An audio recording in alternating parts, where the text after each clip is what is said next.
So I think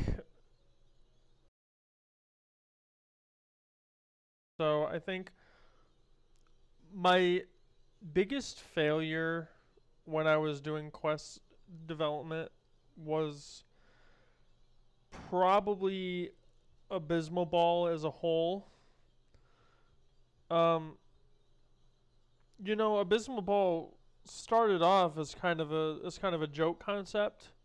I had just got done creating a gauntlet and had just released it, and that was and still kind of is a kind of a mess.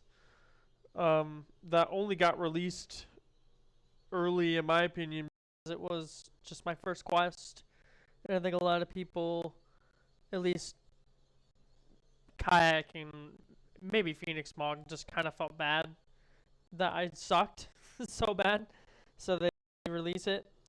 It ended up being pretty popular though, so maybe it wasn't so bad. But um, Abysmal Ball ended up actually just starting off as kind of a joke. It was it was originally a quest called Friend in Need, and it had me doing this really cool seabed upper section where when you spawned in, player 1 and 4 were together in one side of the map, and then player 2 and 3 were together on another side of the map. Um, and you guys would basically progress each group's forward. So like players 1 and 4 would hit a switch that would unlock a gate for player 2 and 3. Player 2 and 3 would step on a pressure plate that would unlock a door for player 1 and 4. And you guys would do this over and over again, basically until you completed the quest. And it used to only be Seabed Upper. It was originally supposed to just be a quest that was mired in some jokes with a neat concept that I actually quite enjoyed. And I thought that considering the fact that it was meant to be a joke quest, primary the primary mechanic of progressing each group forward through through the other groups like efforts and through combat too um was actually a neat enough idea to make something neat out of it, and I thought that I did a pretty good job. But part of the reason why it never ended up that way was because um, one night while I had the quest file open, I had not saved it, and I left it on overnight, and my computer did an automatic update and restarted. And I lost the quest file, and it didn't make a shadow file because usually if Kedit um, is open while something happens, it can usually make a shadow file or something, and you can restore some of the data from that. But it didn't make one, not this time. It's kind of hit or miss. I blame myself for that 100%. I should have at least saved it, but I never did. And I kind of lost that, and that was probably a good like 3 or 4 hours of work. And for a while, after I realized I lost it for good, I was kind of like, yeah, you know what? I don't think I want to do this anymore. I don't think I want to do the seabed idea. Um, and then I revisited it. I revisited it probably a couple weeks later, and I decided to take another crack at it. And I came to the conclusion that I wanted to do a seabed upper and a seabed lower. Um, But I was still pretty new to quest development at the time, and I was still really, really bad at a lot of things. And part of the reason why that was is because I was still teaching myself how to quest edit, or how to develop certain things of Quest as I was going. Because a lot of what I did with Quest Editor is, granted, I did watch some of Phoenix Manga and Kayak's videos, but for the most part, most of what I did was me learning as I went. So I still didn't have a really good grasp on a lot of the things that I was supposed to be doing. But um, the initial first redesign concept of it was really bad. Um, I had a really, really quick seabed upper section and a really long, drawn out seabed lower section, and none of it really made any sense, and a lot of it was really buggy, and especially the seabed lower section because I had a lot of particle effects. Because this was the first quest that I ever had particle effects, and I ever experimented with it, and I really did not do a lot of those particle effects correctly because it ended up crashing a lot of the time, and it ended up causing a lot of issues with objects and the floors, and um, it really just was a disaster at first. And then I decided to finally take a really streamlined approach. I decided I'll start with Pioneer 2, and um I'll start by thinking of what I want this to be, and then I will develop it from there. Cause I like at first my first approach was just to start it, and then just go as I go, and then not really think of anything prior, just do it. That wasn't working out, and sometimes it does, right? That's kind of what I did with Gauntlet. Gauntlet worked.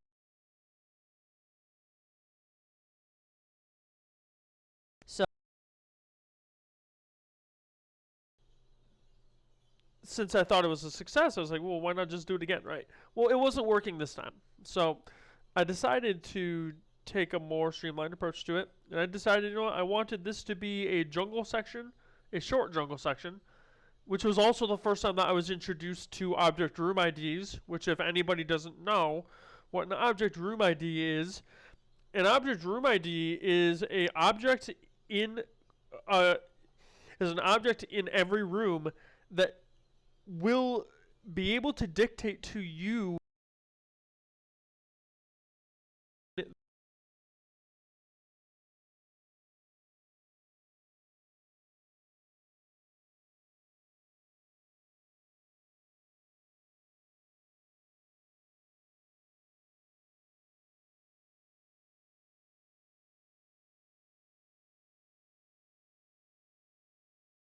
Sets the room boundaries, and it sets out what you can target, which is a only a few areas in the game end up using that. Like the central control areas use object room IDs, and forest use object room IDs. And that was initially a lot of what made me not want to start with forest in the beginning was object room IDs. I didn't have any idea how to approach it, and I didn't even want to try. So this is my first time learning about these things. And I put a lot of effort into the first jungle section, as a lot of players would be able to tell by playing Abysmal Ball. The initial jungle section is extremely well done, and this isn't just from my own opinion. A lot of people have told me that it's very well done and that it's very well decorated. I spent a lot of hours decorating the jungle section and thinking of the spawns and thinking of the pacing and how fast I want players to be there or whatever. And um, there were a couple of hidden secrets, um, and when I got to Seabed Upper, a lot of things ended up started changing. Um, Seabed Upper, I initially wanted to revisit that two groups thing, but I didn't do that with Seabed Upper. Instead, I did this one really tough combat challenge where it was a poison room, where you stack on like 4 powerful poisons as you go through the room, and it gets tougher and tougher, and more enemies spawn. It's basically just a big skill check. If you have a or it's basically a force check. Do you have a force that's capable of healing you on a consistent basis? Well, if you do, and they're smart and they're constantly healing you, then you'll get through it fine, right? Or if you don't have a force, can you do this without a force? Are you good enough to do it without a force? And not a lot of people were, but or at least not as far as I know. Or maybe they just never tried. I'm not sure. But that was the only tough combat challenge in the quest, in my opinion. Seabed Lower revisited the two groups starting in two different sections thing, and I think all things considered, it went fairly well. But like I said, there were a lot of issues with particle effects that were misplacing objects. So I had to solve a lot of those problems by just getting rid of a lot of those. So seabed lower and seabed upper, I guess by extension, they both seem a lot less alive within the quest because jungle had a lot of effort put into it as far as objects and effects and whatever. Jungle had a lot of effort put into that department, whereas seabed upper and seabed lower, they didn't really have a whole lot of that. I think I had like 2 particle effects in seabed lower, none in seabed upper, and only like a few different object placements. And I do regret this quite a bit. It seemed like seabed upper and seabed lower were very lazily done. Um, Now this is the part where I think people might get confused, where why as to why I say Abysmal Ball was a failure for me, in that Abysmal Ball was a failure to me because I designed the quest around the secrets rather than designing the secrets around the quest. This was during a time of my quest development life where I was very obsessed with secrets, was very obsessed with free loot, like boxes containing rare items that you could find, and if you were smart enough or savvy enough, you could do this. It. But I designed the quest around those secrets, which is something that you never want to do. You absolutely never want to design a quest around the secrets that you can put into the quest. Because what happens then if you remove those secrets? What happens then if the secrets are either removed or either misplaced, right? Well, it ends up being to where the quest doesn't have any identity. And when I initially released Abysmal, it was really buggy, unfortunately, because there were some door problems. Doors were being moved and misplaced in certain areas, so I decided to take it down, and I took it down for a while. I think it released in like October of not 2021, but was it 2021? It might have been 2021. Yeah, it was. It was October 2021, I think, and I took it down, and I didn't actually initially want to get it back up until December. It took me a little while to fix all those problems. And it went through a lot of development changes, and a lot of the secrets were taken out, and a lot of the things that I had designed around the quest needed to be fixed as a result of those rewards getting taken out because of a philosophy change that we had with quests on the server, and it wasn't fit. The environment wasn't fitting well. So ultimately, what I think happened with Abysmal Ball was it was a quest that was designed very incorrectly around the idea of uncovering secrets. And when those secrets were removed due to one reason or another, the quest lost a lot of its identity.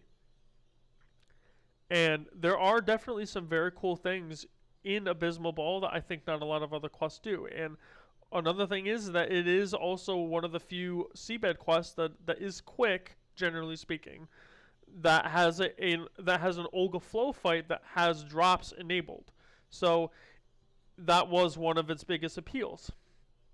But from a quest development standpoint, Abysmal Ball was a failure. I really failed hard at creating something cohesive and something that had an identity. Because the moment that I stripped away the freebies and the secrets, I had nothing. The quest meant nothing.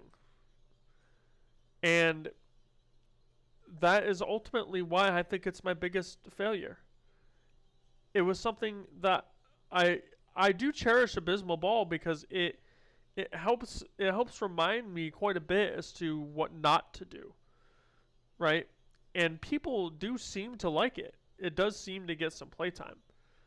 But I would be lying to myself and everybody else if I pretended like it was a success. Because from a developmental standpoint, maybe it was a success from like a player standpoint, but from a developmental standpoint, it was a total failure. It needed 2 to 3 different releases in order to make it a viable, playable quest, and went through a lot of development changes that were stripping its identity from it.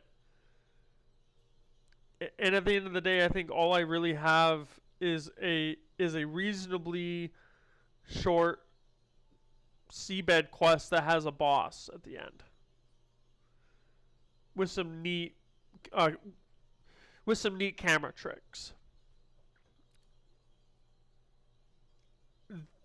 And I think Abysmal Ball will always serve to me as a means of exemplifying to myself what not to do, and B, to always make sure that I'm taking my time and thinking things through, and to never develop something's identity around the things that you can get.